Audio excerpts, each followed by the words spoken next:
Get ready with psychology. Welcome back. Thank you for the support. Like, follow, subscribe, comment, question, all of the above. And today I'm asking and answering what is sex, gender, identity, TERFs, men's rights, women's rights, trans rights, the patriarchy. What's it all about? What does it mean? So I've already done my, I'd say, basic daily makeup underlay. The only difference is I've put a gold double liner, so I've got my normal black and then I put gold underneath. I just feel like it really makes it pop, makes me look younger, maybe, who knows. But yes, I'm going to continue that. So what is sex? Sex is the biological sex organs that we're born with.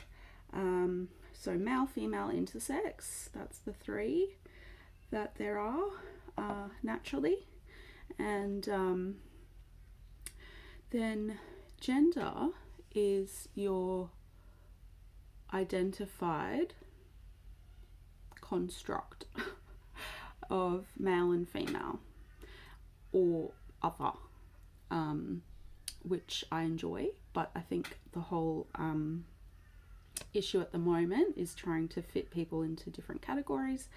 And then we've got identity, and that's probably more where you're presenting as a female but my gender is a male, if you're not trans, obviously.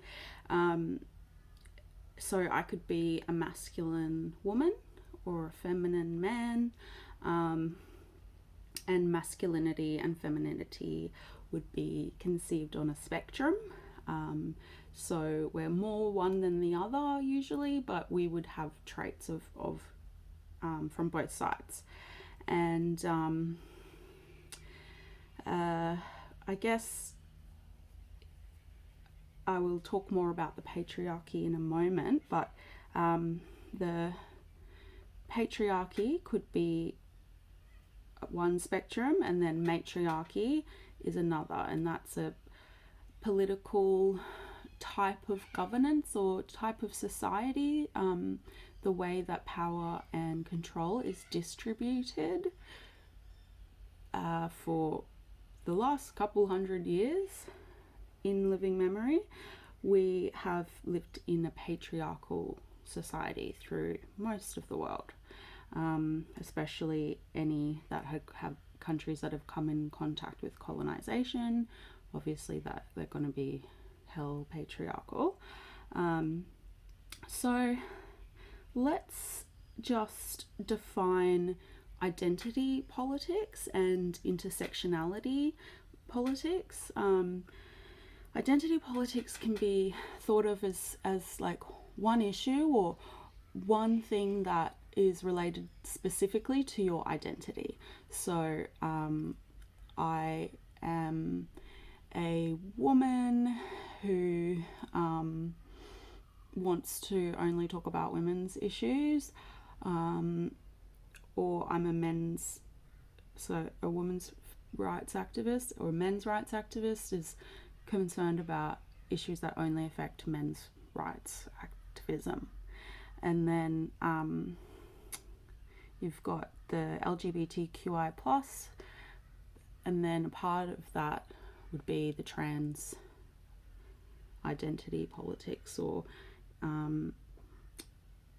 and what is the intersectional view is when we take a holistic model of humanity, human beings, and say, you know, I can be black, trans, a capitalist real estate owner, and I'm at an intersection of all of these different things that are kind of like their own movements, but I'm actually taking a bigger look at where I fit on all of those things.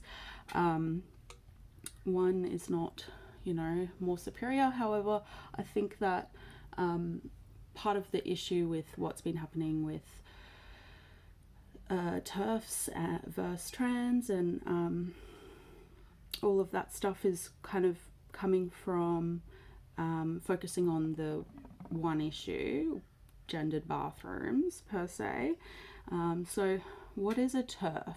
A TERF is a acronym for Trans Exclusionary Radical Feminist. So these are people who say that trans women are not real women, or they need to have undergone surgery or whatever to be considered a woman, or they need to have a womb or whatever. So and they're saying keep it out of my circle, go over there, I've got my little identity politics issue and that's all I care about.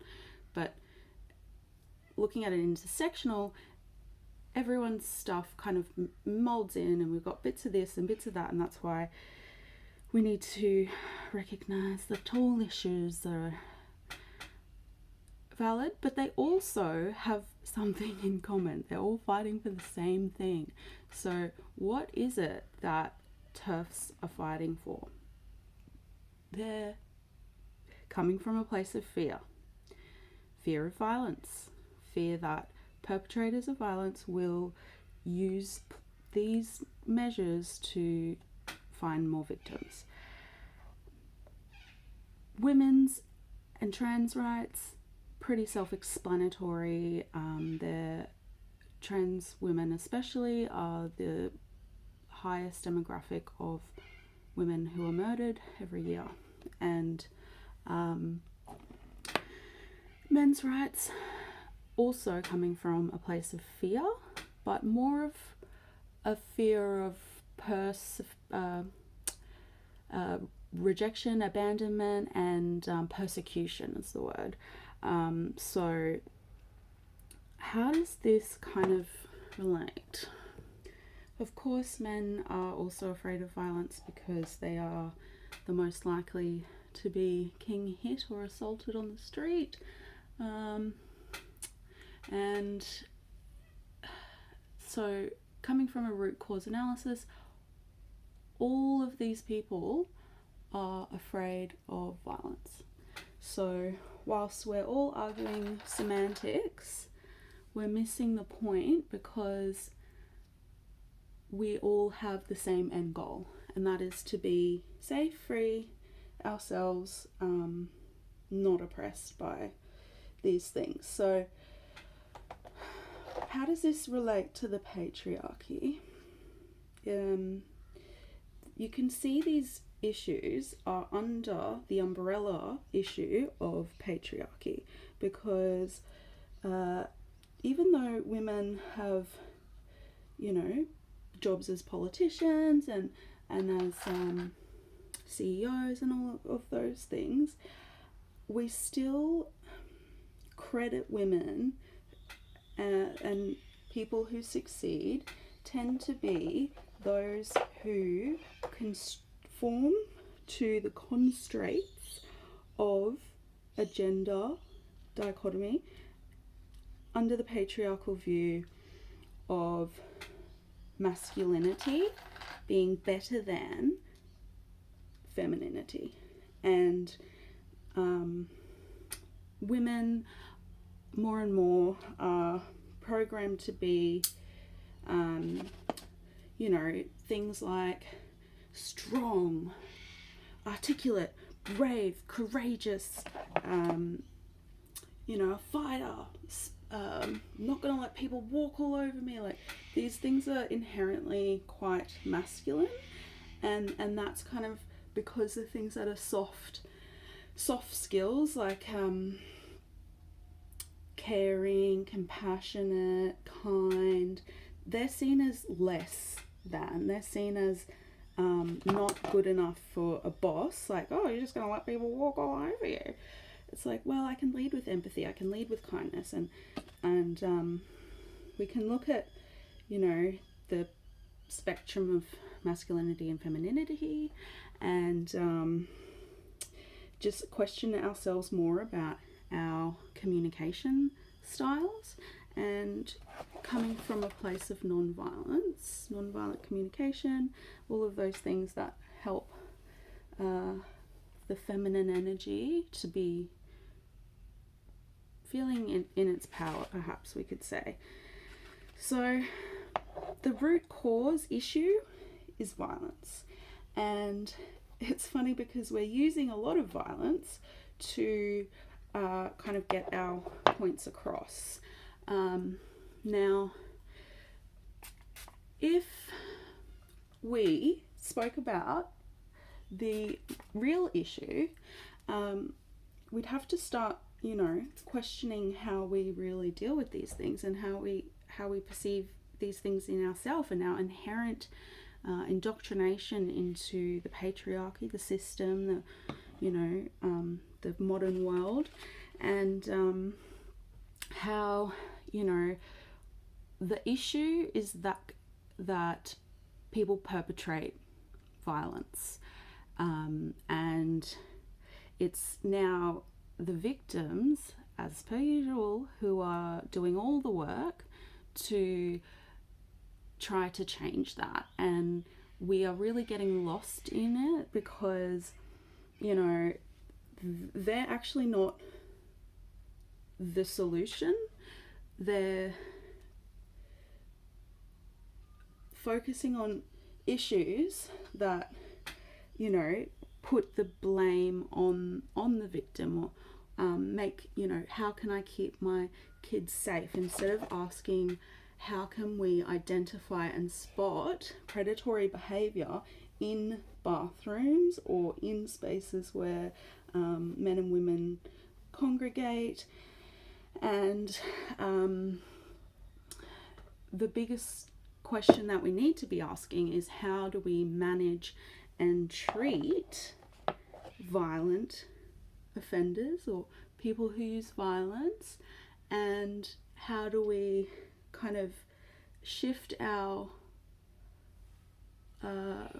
society from a patriarchal approach to an egalitarian approach? Because men in this day and age will not benefit from the patriarchy. They're not benefiting from it really, because the structural power and control dynamic at the moment is not about gender anymore per se. It's about power and control, money, poor versus rich, and that old punk saying, the only war is a class war. So we've got a lot going on, and whilst we as identity political spheres focus on each other and arguing amongst ourselves, we're not really addressing the root issue or what even our goal. We're being distracted from our real target of creating safe societies where no one is being abused anymore. So what we need to be questioning is, how can we change violent behavior? And that means within ourselves. So if you're saying that all men need to die, or all TERFs need to die, or whatever, we're just feeding back into what created this mess in the first place. So we really need to get a lot more introspective about how we're actually showing up for each other, and how we're actually going to stop violent behaviors. Now, part of the masculizing women, women having more masculine tendencies to succeed, is more men using things that are more typical, were perhaps more typical in women with their types of violence. So a type of violence that's completely on the rise is what we're calling coercive control. And that's something that is, getting more and more prevalent because men are afraid of using violence because they feel as though perhaps they will get done for it, they'll get charged. It's much easier to prove physical abuse than mental or emotional, and they still get the same desired outcome of power and control, and it's really not helping. So it's part of, the way that we see things is as the victim and the perpetrator archetypes. So what makes a good perpetrator is kind of changing a little bit, and what makes a good victim, we're finding more research, but I guess just anecdotally it's really evident to see a pattern working with people that have been, experiencing domestic violence and things like that. They'll ask, why me? Why did he choose me? Why, what have I done wrong? How can I stop this? And it's not your fault. It's not your fault. It's that things that are traditionally feminine, caring, nurturing, understanding, never giving up, looking after your family, like these are all things that are being used against us and not valued to the same level. And people will see those things and think, oh yeah, that's great, I can use that, I can play on that. So what I've found is that most of the women I've worked with that are experiencing or have experienced violence, it's actually not because there's anything wrong with them. In fact, they're actually really amazing people, and that's just been used in the patriarchal sense as a blind spot to control or to use to your benefit. And women technically over the last kind of 100 years, the Victorian era, were to be seen and not heard, like the children. That why would a patriarchal society teach a feminine woman how to have boundaries and how to protect herself and how to say no and all of these things that perpetrators prey on? Why would a patriarchy do that? Because that's just teaching your captor how to escape. So, there's a lot of work there. And I do believe that the masculine, feminine kind of spectrum is a good place to learn how we can, reclaim our power, and men's rights activists and men in general, they're really kind of lacking behind with their own revolution. Like we've had the sexual revolution, the queer revolution, and it's okay to be a woman, it's okay to be queer, and we're still pushing for that in a lot of countries, but in Australia here at least, we're getting there. But men are a bit lost. They don't really have inherent power anymore. They're not benefiting from the patriarchy like they used to, because if you don't have money, then you're just as bad as the rest of us. So it's actually a benefit to men to dismantle the patriarchy, because then they get to figure out what really is a man, you know, that's a protector. That's someone who's going to stand up to injustice and do the dirty work that we all need, you know, and that we're kind of got this generation of lost boys who, just don't know what the heck they're doing, and they're not really benefiting from it. In fact, then we've just got all these people who are in crappy relationships or not able to find a partner, and you know, we're in a real kind of deadlock, and the men's rights movement need to get to the party and understand how they've been oppressed by the patriarchy, you know, and how it benefits everyone to think about how we can move into an egalitarian. So we've got the matriarchy, the patriarchy, we've got egalitarianism. So an egalitarian is a society construct that is equal. So men and women have equal power.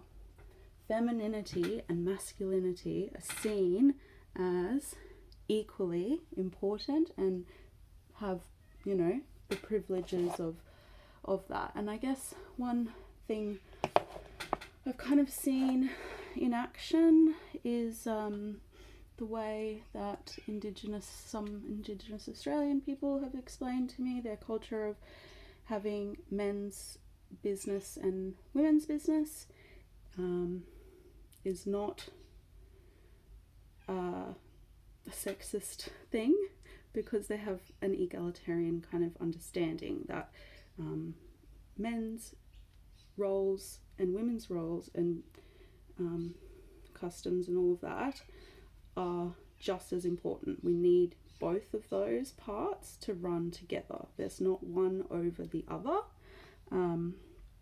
So can go on for forever about this, but I guess what is relevant is that we need to be thinking more about how we can create a society that is safe for all of us.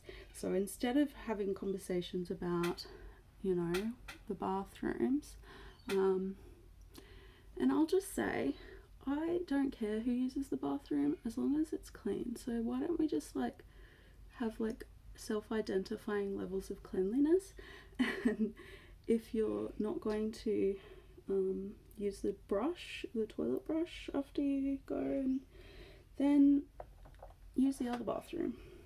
That's what I would prefer. So men are not the problem.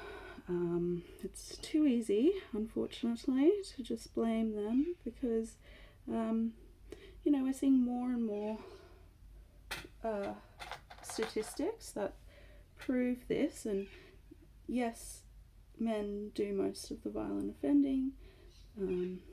However, they are a very small minority of repeat offenders. Okay, so but you know, how can we, on a smaller level, a non-criminal level, be less violent in the way that we communicate and interact with one another? You know, the book How to Win Friends and Influence People, I believe, is coming from a patriarchal, violent, oppressive kind of lens, where we're basically manipulating people using their human condition against them. Why is it that, you know, I need to present in a certain way to be respected? Why is it that I have to wear a skirt below my knees, but then the PE instructor gets to wear hot pants, footy shorts, or whatever? You know, it's like I was saying, there's I saw something about women wearing light makeup and how that is presentably professional, and I'm, you know, not in a beauty industry, so I'm saying, well, how are you going to, you know, pay for this, or will I get a tax return for that? No, because you're expected to have that already as a woman. Like when I first started working, I didn't have any skirts below the knee. I didn't have any like long pants. Like, this is Queensland. I'm a millennial. So will you buy that for me, job search provider? Well, they would, but they'll only buy you one. But you have to then pay for that, and you're not going to be rebated because you're expected to have it already. So, you know, these are the kinds of things that are stemming from the patriarchy, because I need to conform to the patriarchy, to how a male gaze would respect me, even though all research shows that it doesn't matter what you wear or what you look like, you could still be attacked. It has absolutely nothing to do with that. So then why are you telling me that I need to look a certain way to not be, you know, giving my clients a sexual energy or whatever? And yeah, it's just the patriarchy. And we're all equally, or we're all, you know, not benefiting from it, and we could all stand to learn from that and realize that we're actually all fighting for the same thing. We're just not having the conversations because they're not as salacious, perhaps. It's actually really grim, and it's going to be super triggering, because then we have to start looking at ourselves, our own behavior, how we contribute to it, and our backyard or our family systems and how that has contributed to it. It's also, you know, going to cost more for the government to provide more treatment programs for violent behaviored offending people.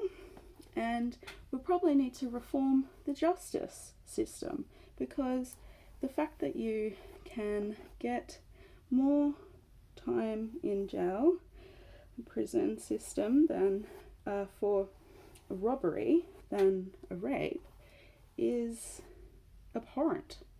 But the way that the system works is coming from a patriarchal society that had women and children as the property of the man of the estate.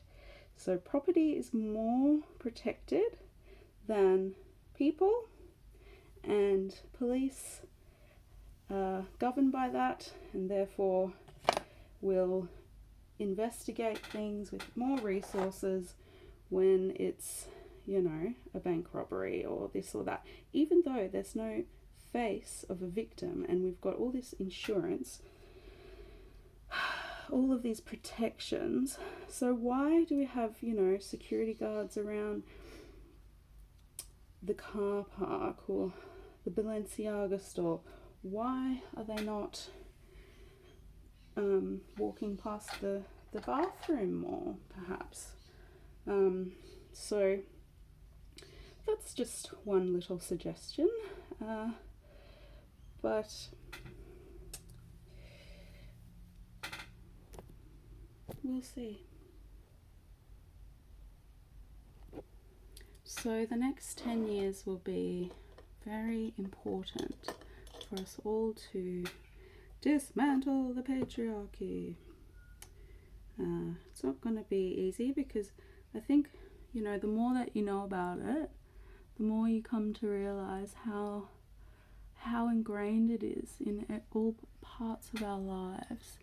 And yeah, you know, we'll never live in a non-binary 100% world, because there are major and minute differences between men and women innately, but also socially. so biologically and socially. But we need to take responsibility for what we consume information-wise. You know, the fact that J.K. Rowling is such a hot topic, like, she is a fictional storyteller, okay? She's not a professor on gender studies. And why do these people with no training and, you know, even lived experience get a platform to create all of this superficial infighting between sex when, you know, like, the people who actually know what they're talking about are your neighbour. They work at the uni. They work at your local school. Like, who's listening to them? No one. Because maybe it's less Instagrammable. And so that's why we need to recognise that the real divide is between rich and poor, who has control of our narrative, who is deciding which issue to put on the front page of the newspaper or in our feeds online. That's the real villain, because all of this fluff we create is merely distracting us from our end goal, which is to end violence and to stop trauma and abuse. And how do they benefit from us stopping that when that's exactly what they're benefiting from? You know, we've got the concept of the wage slave. Like, if we're all woke and liberated, who's showing up 9 to 5, 5 days a week, staying overtime for no pay because they think that if only I just play the game, I'm on the rat race, I present my masculine, strong energy, I don't have a family at home, I'm staying back late. Like, we're not valuing, oh, I need to have a bath, I need to paint my nails. No, I'm going to focus on my soft skills. No one's saying that. You'd be laughed at, you know? So who are we listening to? Who are we giving a platform to?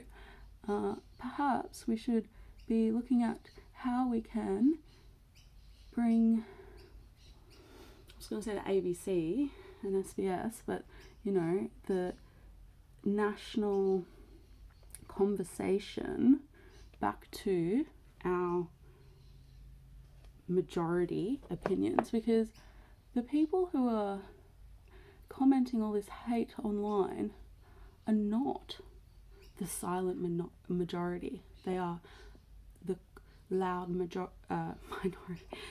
You know, most people don't have these, like, kill all TERFs, kill all men.